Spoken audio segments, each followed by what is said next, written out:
बोलो आशिक जगदम्बे मैया की जय। सभी यूट्यूब फैमिली, सभी देशवासियों को, जितने भी हमारे दर्शक हैं, सभी को जय माता दी। सभी को नवरात्रि की हार्दिक शुभकामनाएं। आज नवरात्रि का पहला दिन है, तो आइए हम माता रानी के स्वागत गीत से शुरुआत करते हैं और आप लोग भी स्वागत करिए माता रानी को।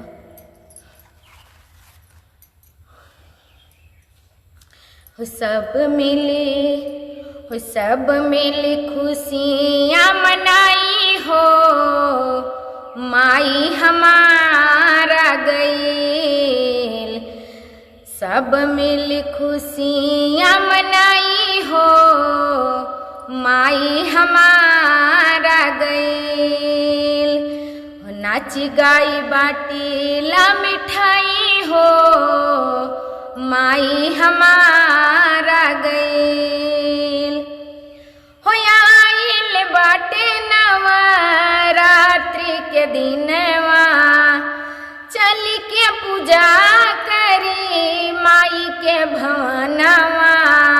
हो आइल बाटे नवरात्रि के दिनवा, चल के पूजा करी माई के भवनवा।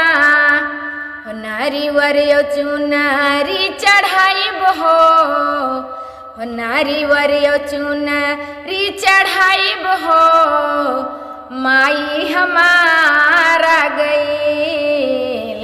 नाच गाई बाटी ला मिठाई हो, माई हमारा गईल। हो अढ़उल फूल के माला बनवनी, लाके मैया तोह के चढ़वनी। अढ़उल फूल के माला बनवनी, लाके मैया तोह के चढ़वनी।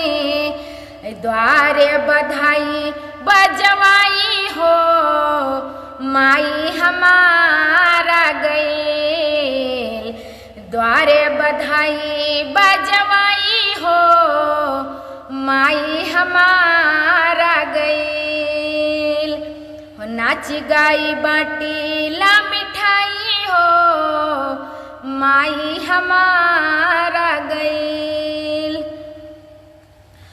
हो हाथ जुआरी सब करत है पूजनवा, डी के करत है माई के बखनवा। हाथ जुआरी सब करत है पूजनवा, डी के करत है माई के बखनवा।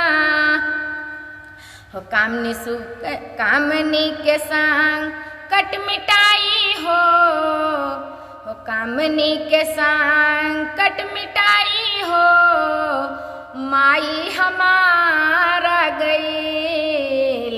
नाच गाई बाटी ला मिठाई हो, माई हमारा गईल। हो सब मिल खुशियाँ मनाई हो, माई हमारा गईल। कैसा लगा आप सभी को हमारा ये स्वागत गीत? आप लोग कमेंट में अपनी राय जरूर बताना। मिलते हैं अगले गाने के साथ, तब तक के लिए जय माता दी।